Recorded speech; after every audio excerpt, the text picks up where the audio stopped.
explicarles qué es un podcast, pero por las dudas, si hay audiencia desprevenida, los podcasts son contenidos de audio para escuchar on demand. Y desde hace 6 años nuestra obsesión es producir los mejores podcasts en castellano para una audiencia que está cansada de consumir siempre lo mismo en los medios tradicionales y tiene ganas de escuchar otras cosas, otras voces, otros temas en otros formatos. Desde que arrancamos produjimos más de 75 podcasts. Algunas son conversaciones y entrevistas, digamos formatos más radiales, si se quiere, y otros formatos que son más sofisticados e innovadores, como formatos narrativos, como documentales, producciones periodísticas y hasta ficciones para escuchar. Desde que arrancamos hasta ahora fue un camino muy, muy largo y muy interesante.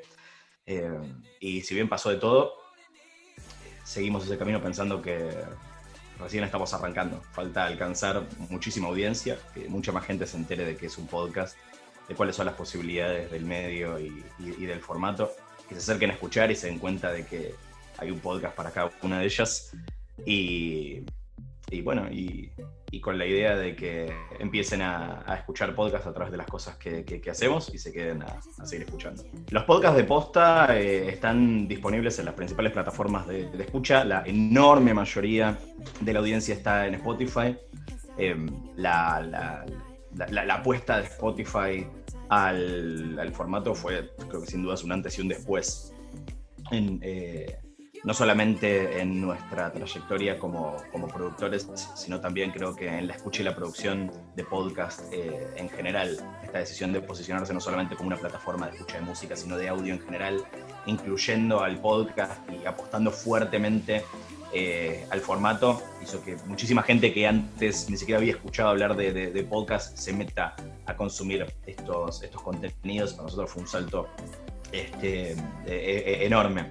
Además de Spotify, estamos en Apple Podcast, estamos en Google Podcast, estamos empezando a explorar la posibilidad de complementar nuestros contenidos de audio con una pata audiovisual que nos permita estar en plataformas como YouTube, como Twitch, pero bueno, eso todavía es algo que, digamos, está en beta, en proceso de prueba. Posta es una productora 100% concentrada en contenidos de audio, en todas las plataformas de audio en las que nos busquen, ahí nos van a encontrar. No sé cómo se planea una productora, sí te puedo contar cómo empezamos a armar Posta. Hablo en plural porque al comienzo éramos solamente 2, hoy somos un equipo bastante más grande. Mi socio Diego del Agostino viene de un palo completamente distinto al mío. Yo soy periodista, mi formación es periodística y específicamente radial, vengo de la radio, trabajo hace casi 10 años en Metro. Y cuando nos encontramos nos dimos cuenta de que empezamos a hablar por una conexión mutua con el podcast y una duda fundamental que es: ¿por qué no hay más gente escuchando esto si está tan bueno? Recién estábamos empezando a encontrarnos con, estoy hablando del año 2014, en el que estaban empezando a aparecer formatos narrativos que alcanzaron mucha popularidad, como Serial, este podcast narrativo periodístico que en su primera temporada alcanzó picos de popularidad gigantes por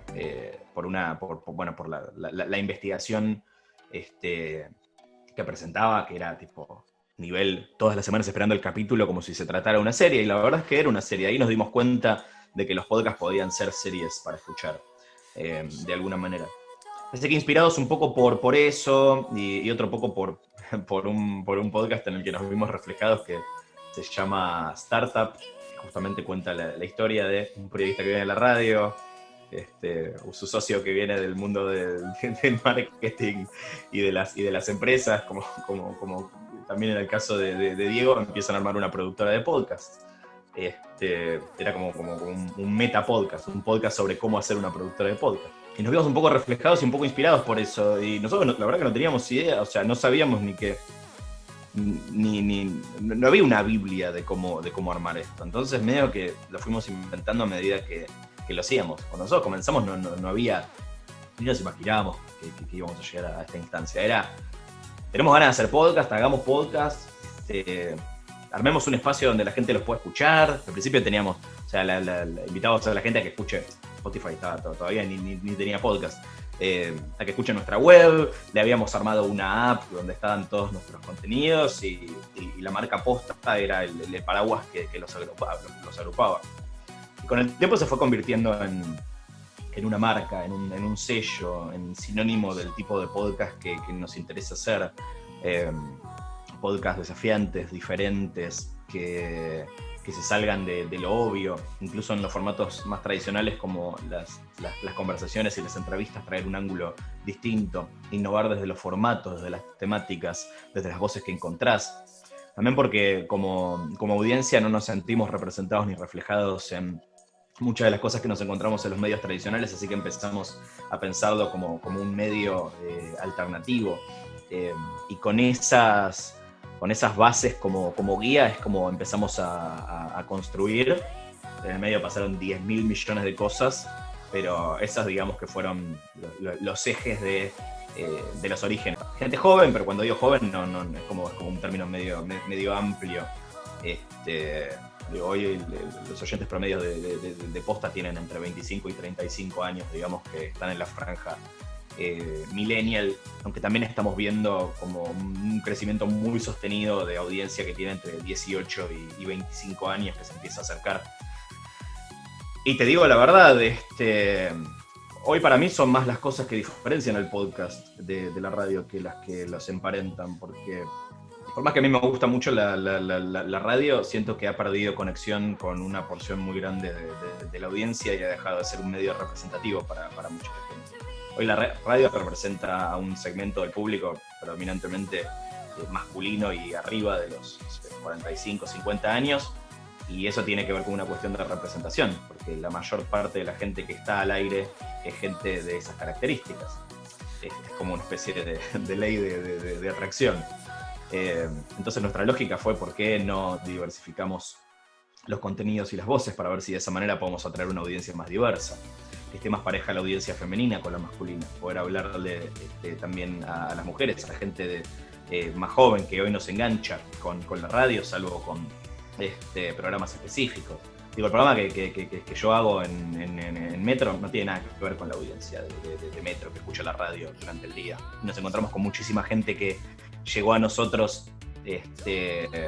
y que no tiene ningún vínculo con esos programas, incluso gente que no es que nos escuchaba en la radio y empezó a escuchar nuestros podcasts, gente que no sabía que estábamos en la radio, que nos había escuchado los podcasts y empezó a escucharnos también en vivo.